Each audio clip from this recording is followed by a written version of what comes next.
This is the 2017 Chevy Express GoneCamper conversion. Here's the front end with the bug deflector, and then you can see the roof rack up on the top.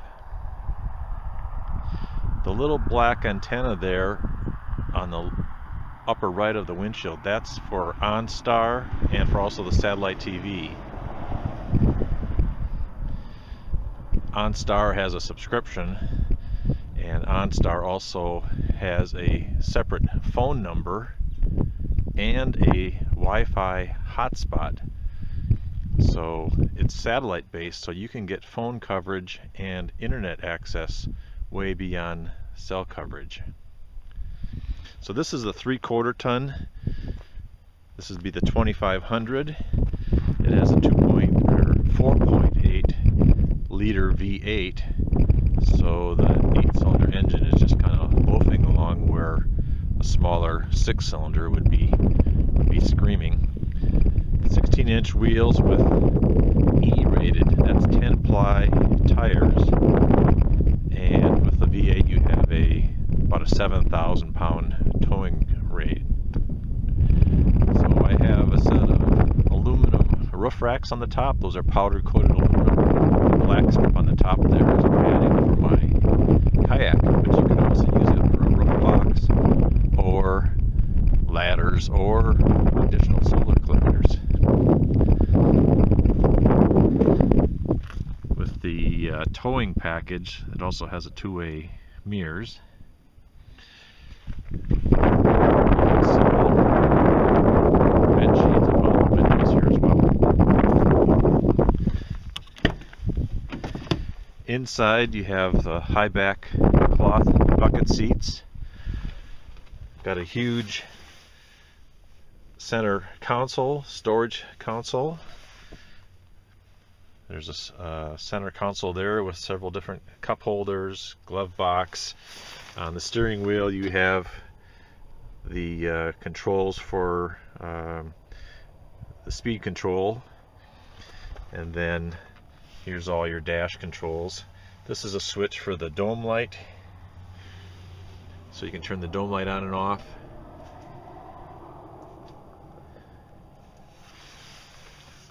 And it has the standard vinyl interior, so you can just sweep it out real easily. Here's the back rear wheel well on the driver's side, and that plug there is for your shore power. If you go to a campground that has electricity, you can plug it in there, and those are typically on the driver's side, so that's why that's located there. It's also located there so that there's no holes in the sheet metal of the van.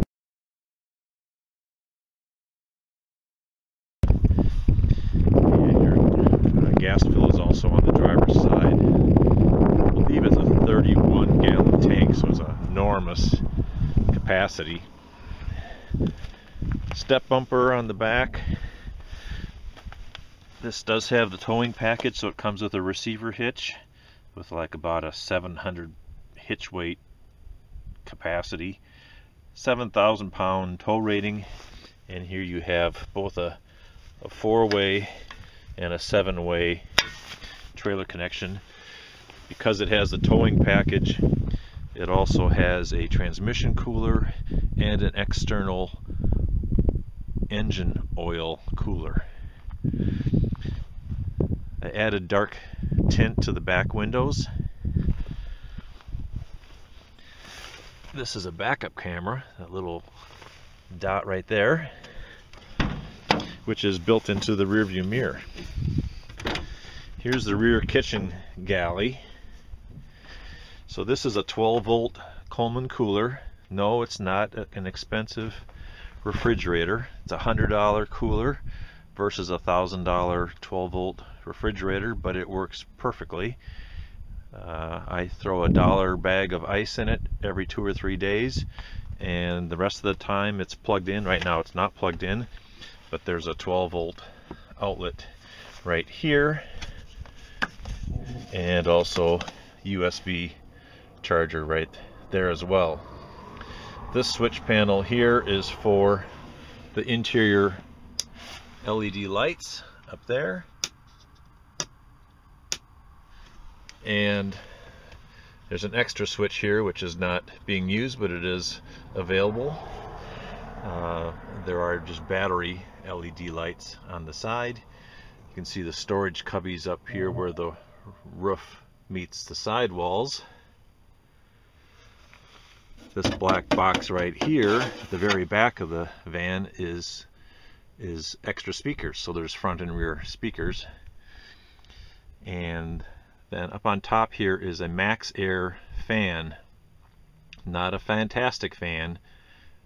This is the more expensive deluxe Maxx Air Fan.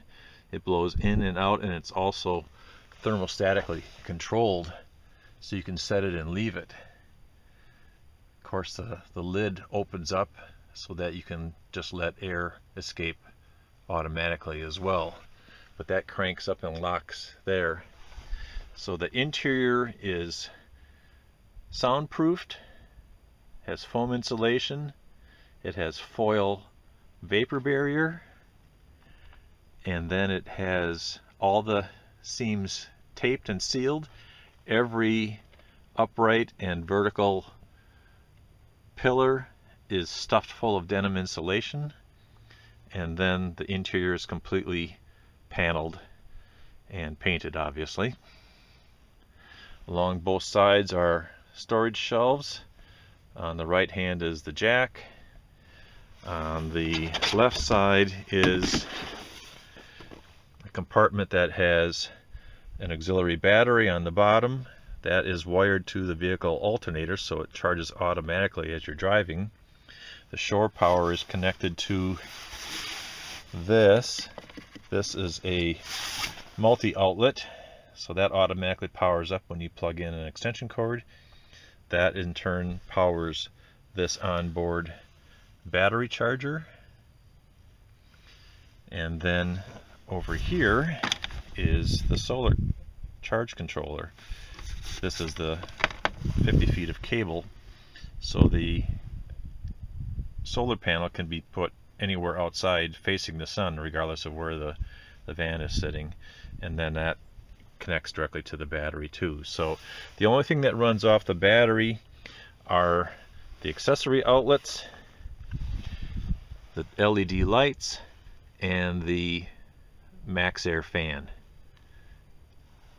So that will last you probably a week without any recharge from the sun. And then way over here in the corner is a fuse block. So everything's on its own separate spade type fuses. A automotive marine type fuse block, easy to get to. Okay, one more shot of the kitchen up on the top here. These are just storage containers for groceries and so on. I've got room for 12 gallons of water, and then on the bottom is the propane stove, which opens up so you can cook here. People ask, well, what do you do if it's raining? I put a tarp over the back of the van and over those two doors to make a nice little vestibule, assuming you don't have a separate screen tent or something like that, or a picnic shelter if you're at a park. So that's not fastened in permanently. That can be removed, and you can use that space for anything. The bed is positioned about 16 inches inside the back of the van, and that's adjustable. You can move it backwards or forwards depending on if you need more space up front or more space in the rear for something that's even bulkier. But that whole compartment lifts out very easily. It's not permanently attached. It's just sitting on a rubber pad there.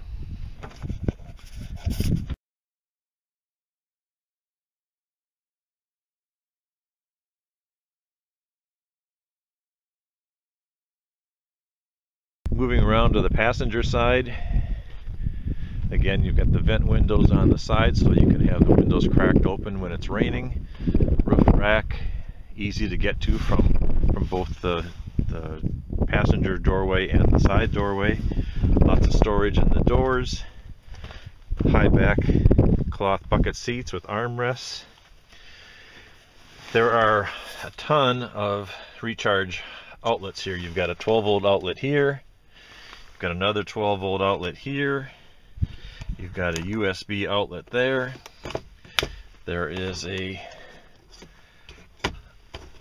120-volt, 150 amp outlet here, which I can't get open. It does pop open.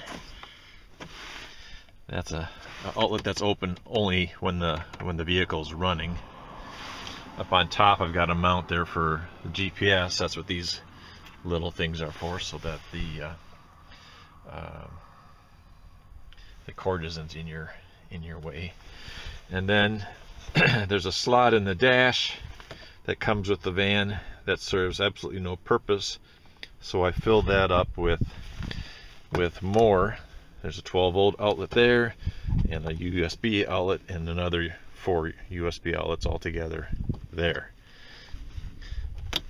And then that's a level, so you can get a level when you get to your parking spot. Glove box is down on the bottom, so lots and lots of room. Air conditioning, cruise control, power steering, of course, everything that you need. This little button way over here is your trailer tow mode, and then up on the shift lever there's a toggle switch up and down. That's so you can manually shift the transmission up and down when you're towing. Now this has got the large side door rather than the smaller double doors, so let me show you what that's all about. This is set up for camping, and the bed is already extended. So this is how much space the bed takes up when it's extended, and you have plenty of room to get in and out. Over here is a little side compartment with an outlet. This would be a perfect spot for another refrigerator. The seats are all the way back right now, but they can obviously go forward. You've got storage cubbies up on the top, the Maxx Air Fan down the middle, another storage compartment up on the top there,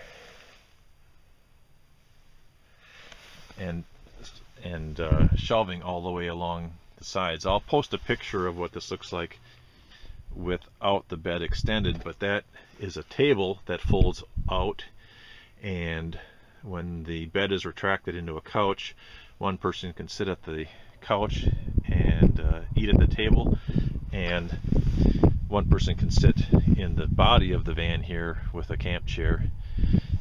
The leg that's right here is the end of the bed when it's retracted, so you have over 5 feet, close to 6 feet between the end of the bed and the seats. That's all open space that would be wasted if the bed didn't retract.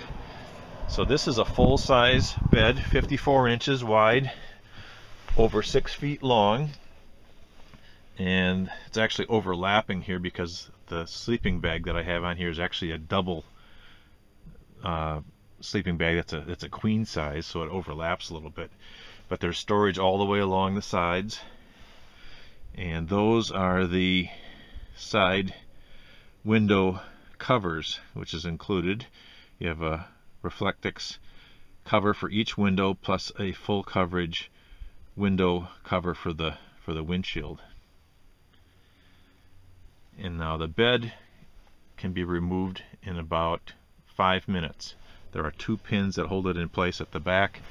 You pop it out and it comes out completely. It is raised off the floor 10 inches without the refrigerator in the back, which is open. If you pull that refrigerator out, the cooler, the space underneath is completely open, so you could throw 2x4s or lumber underneath the bed even without removing it, and you'd have 12 foot of coverage all the way up to the front seat here.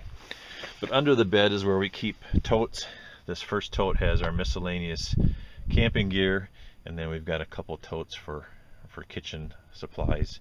And there's also folding chairs, a folding table, a little portable folding toilet, and other miscellaneous things that are stored underneath there. And then when we're traveling, our suitcases just go up on the middle here where we can reach them. Otherwise, they fit in the side compartments on there on each side. So, complete van ready to go. This is the GoneCamper portable setup for full-size vans in a 2017 Chevy Express.